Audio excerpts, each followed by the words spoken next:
Welcome to DDCP interview session. Today is chapter 6, asking Dr. Rahman. Thank you very much, Dr. Rahman, for your time to spend this interview. Today, I have a couple of questions from the audience. Number one, I'm interested in working in the headquarters in the United States. What is your advice to me to work or to have the opportunity working in the headquarters in the United States? I guess the person is now working in Japan, a subsidiary of pharmaceutical industry, but in the future, he or she would like to take the opportunity working in the headquarters of the pharmaceutical industry in the United States. Thank you for the question. And I will answer this in short bursts because I know we have several. Number one, make sure that you develop your English skills. Without good English skills, you're not going to be successful. Number two, look for job openings that exist in the headquarters. Number three, start to meet and get to talk to people at headquarters. See if you can find out who the hiring manager is and connect with him or her to express your interest. And then 4, go to your boss, express the interest, show how that developmental period of a 2-year period in the US will allow you to come back to Japan and contribute even more significantly. So those are the 4 things: English skills, looking for job openings, connecting with people at headquarters, and getting your boss to support you. Thank you. The person should not be silent, but talk with people, with the boss, with the colleagues in the United States. That will be the first step, right? Yes, and English. Then the next question is an MBA necessary for career development? Person has already some experiences in pharma industry, and he or she thinks now whether goes to MBA course to have MBA or not. A full sentence: no. You don't need an MBA to be successful as a physician in the pharmaceutical industry. Now, if you decide to go into marketing, if you decide to go into health economics, there's absolutely a case to be made that it can help you.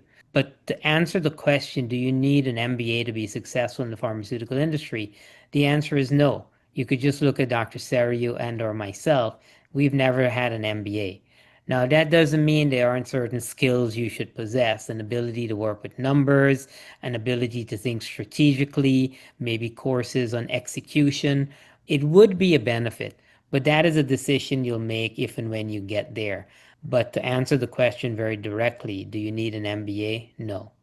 Thank you. Very clear and very direct answer to the question. May I ask an additional question? Yes. If they like to take that course, do you have any advice to the person who would like to spend time and to take the MBA course? You've got to think of the phrase that we use in the MBA world of opportunity costs. If you're going to do an MBA, is your company going to pay for you to do an MBA while paying you a salary? Or will you have to leave work and pay for an MBA and not have a salary for 1 to 2 years? Is if you feel the need to do an MBA, look for an accredited online course and do it over several years.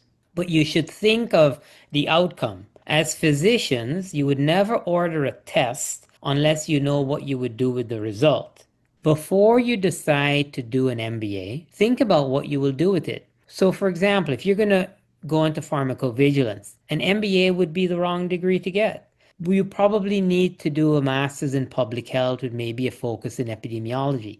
You don't necessarily need a full degree. You could take a short course in business management, leadership in business. So in my case, many years after I had completed my master's in public health at Columbia, I think that was in 94, I went back in 2017 and I did a short 4-week course at Columbia spread out over about 9 or 10 months, and it was called the Advanced Management Program. And there we talked about strategy and execution and leadership and a variety of things as related to financial management. And that was all that I felt I needed. And so you've got to think about what you want to do, how you will be able to do it, but think about the opportunity costs as it relates to your family. And I would give you one bit of advice, unsolicited. It is better to have a great life than a great career. So try to figure out ways that you can work hard and contribute and do interesting and important work, but do not neglect your families. Thank you very much. I like your advice that your life will be most important with your family. The last question for today is, how can I find a good mentor in pharmaceutical industry? This is a question, I think, from someone who had some experience, not very long, in pharmaceutical industry, but has difficulty to find a good mentor. I think the way to find mentors would be starting in concentric circles. So let's say you work in pharmacovigilance. Is there anybody in that department that you would consider going to ask for advice, a more senior person? Companies, and we did this at Otsuka, we set up a mentoring program. It was a global mentoring program. So we had people who were at different levels. So that was a formal program that we had instituted at Otsuka. Then you have groups like the Japanese Association of Pharmaceutical Medicine. I think they are or should be thinking about setting up a mentoring program.